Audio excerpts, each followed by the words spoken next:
Eh bien salut tout le monde les amis, c'est Bamio. Aujourd'hui on se retrouve pour une nouvelle vidéo, pour un nouveau Twingo Show. C'est parti.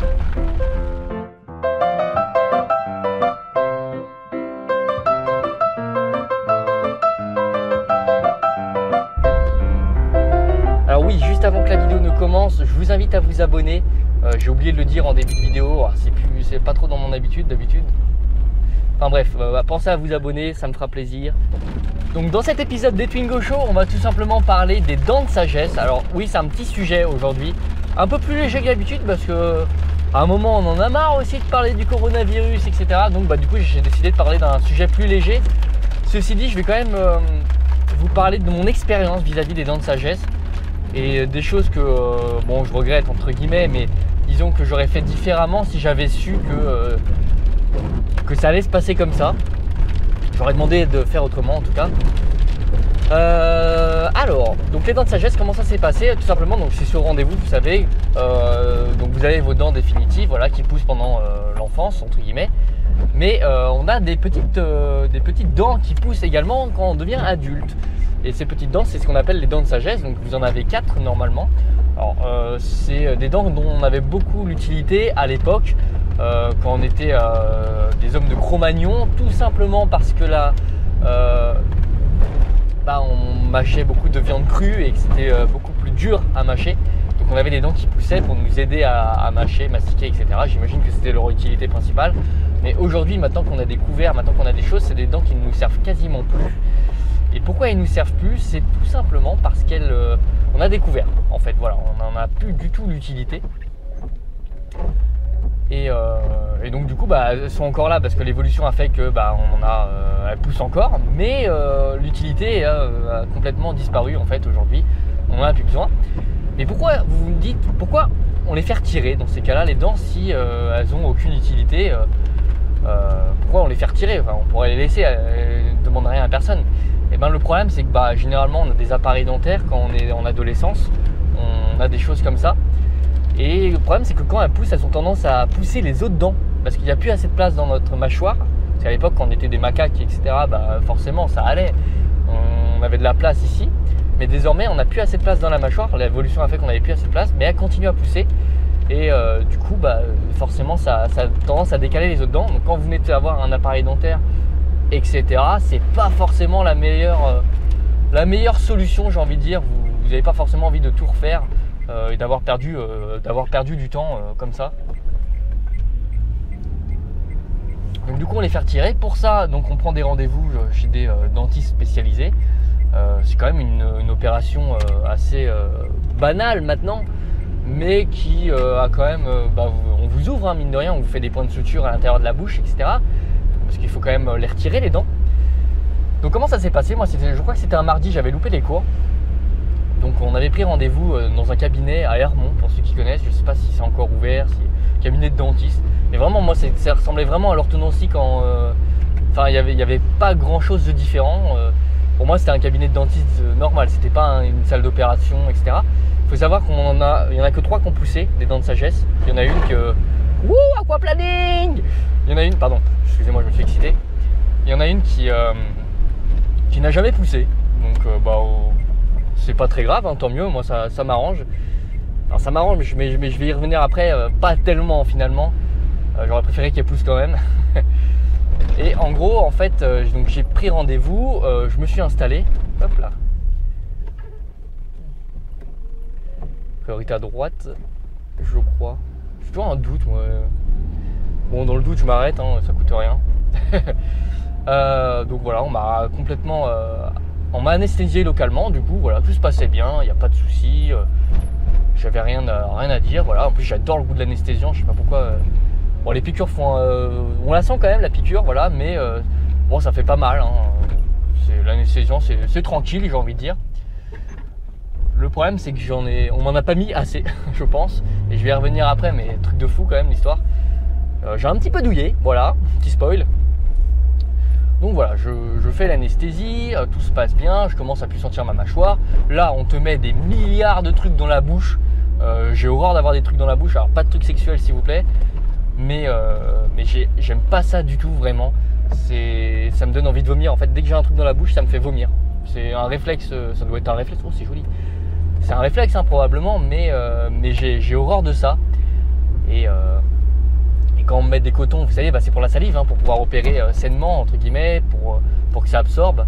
Bah, on vous met ça dans la bouche, le problème c'est que c'est vraiment horrible, c'est pas terrible du tout. Et bon, moi on a mis plein et je l'ai. Bon, après, voilà, c'est une opération, je laisse faire, hein, tout simplement. Ça va durer quoi, 20 minutes et puis on n'en parle plus. Donc voilà, donc elle me met les cotons, elle me met l'écarteur, horrible écarteur aussi. Mais bon, je me dis là, tout ça, mais c'est normal, ça fait partie du truc, de l'opération, c'est comme ça. Donc tout se passe bien, elle commence donc à inciser pour faire la première dent. Tout va bien, je sens rien, etc. Vous savez comment ça se passe quand... ça vous allez l'apprendre. Ouh, aquaplaning, j'ai failli l'arroser, monsieur. Attention avec votre bière. Ça, vous allez l'apprendre. Ouh, aquaplaning, j'ai failli l'arroser, monsieur. Attention avec votre bière. Je suis un bâtard. Pardon. Non, mais ça m'amuse. Là, il faisait chaud, là. Il fait chaud, là. Un petit peu d'air frais, ça fait du bien. Non, c'est vrai, en plus. Donc tout se passe bien, voilà.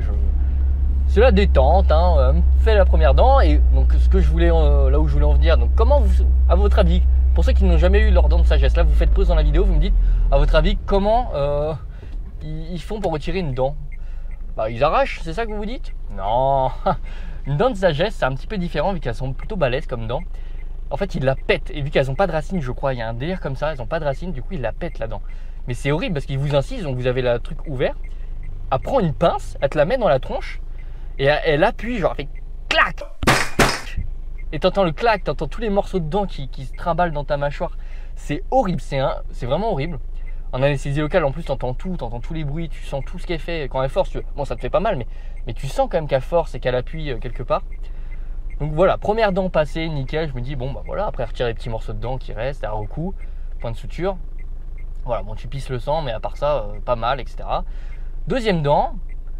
Bon, voilà, j'ai pas d'appréhension, du coup, je me dis que tout va bien. Et donc elle commence à se... Putain, c'est noir là. Ouais, on vient de se taper un orage. Donc elle commence à inciser la deuxième dent. Et là, je sens un petit peu quand même. C'est pas... Ouais, je suis pas serein parce que bah, je sens quand même la lame. Donc je me dis, bon merde, c'est bizarre quand même que je sente comme ça l'anesthésie pourtant. Mais je dis rien à part un petit... Voilà, elle n'a même pas calculé, je pense. Tout se passe bien. Et là, elle commence tout simplement à inciser, à prendre la pince pour péter la deuxième dent. Celle-là, je crois. Mais c'était horrible parce que j'avais celle-là et celle d'en haut aussi à péter. Et donc celle-là, c'est bien passé. Celle-là, quand elle a pété la dent, mais vraiment, j'ai senti... ça m'a déglingué la gueule. C'est le cas de le dire. Genre j'ai senti la dent péter quoi. Elle a forcé, j'ai senti la dent péter. Et vraiment, genre c'était pas limite pas anesthésié. Mais je trouve ça incroyable quand même, c'est fou. Bah ouais, enfin merde. Donc là j'ai poussé un cri, elle m'a réanesthésié parce que bah quand même elle est à un minimum humaine. Et à part ça, bon après bon j'ai pu sentir la dernière dent, mais mine de rien du coup après la dernière dent j'avais une appréhension parce que bon bah putain comme elle a pété la dent. Merde, je l'ai senti quoi, je l'avais pas senti la première, la deuxième j'ai senti, je me suis dit putain mais est-ce qu'elle a mis aussi assez d'anesthésiant pour en haut? Est-ce qu'elle en a mis assez pour en haut? Bah voilà, c'était mon expérience de douillage des dents de sagesse. Donc moi si je peux vous donner un conseil après cette expérience, ça remonte à il y a 5 ans, putain c'est beau les nuages, c'était il y a 5 ans donc bon ça remonte un petit peu, mais si je peux vous donner un conseil, dès que vous avez plus d'une dent à faire enlever, faites-le en anesthésie générale, vraiment demandez une anesthésie générale. Alors oui vous êtes endormi pendant une demi-heure etc, ou je sais plus combien de temps, mais au moins vous sentez rien, vous vous réveillez, bon bah, vous avez une gueule d'hamster, mais de toute façon vous avez quand même une gueule d'hamster quand vous faites arracher les dents de sagesse, enfin quand vous faites péter les dents de sagesse pardon, même en local, donc autant ne rien sentir quoi. Voilà, donc c'est le petit conseil que je pourrais vous donner, faites ça en local, vous ne prenez pas la tête, ça vous fera pas mal et au moins vous n'aurez pas l'appréhension de devoir faire ça sur une deuxième dent, parce que même si ça vous ferait pas mal, oula c'était bizarre la conjugaison, même si ça vous fait pas mal, bah, la deuxième dent vous avez plus d'appréhension parce que vous savez qu'elle va forcer, qu'elle va la repéter, alors que la première fois bon bah elle va vous la péter et après c'est fini, voilà vous avez fait qu'une dent et après vous rentrez chez vous. Là, quand tu as 3 dents à faire, tu sais comment ça va se passer les 2 autres dents derrière. Donc voilà, c'est le petit conseil que je peux vous donner. Et en plus, ça vous évite de devoir souffrir à cause d'une anesthésie mal faite. C'est le petit conseil que je pouvais donner. Vous en faites ce que vous voulez. Mais c'était la petite vidéo. Là, je prépare quelque chose d'un petit peu plus lourd. Mais j'attends de recevoir un petit peu tout ce que je dois recevoir. Et vous inquiétez pas, il y a du lourd qui arrive cet été. Déjà, il y a des présentations de véhicules. Et genre, je en reparlerai dans un voiturelog, mais juste comme ça, il y a un garage qui a accepté de me prêter des véhicules. Bon, forcément, c'est un garage que je connais bien. Donc, vous doutez sûrement de quel garage je parle, mais voilà, au moins, il a accepté de me prêter les véhicules d'occasion. Sur rendez-vous, bien sûr, comme un essai normal, mais sauf que j'ai le droit de filmer, donc bon, bah, c'est cool, je trouve. Bonne nouvelle. Allez, je vous en reparlerai dans un futur voiturelog. Sur ce, j'espère que cette vidéo vous aura plu, cette petite expérience. C'est un petit Twingo Show pour vous parler de quelque chose qui vous intéressera peut-être plus ou moins, j'en sais rien. Mais ça a été story time, voilà.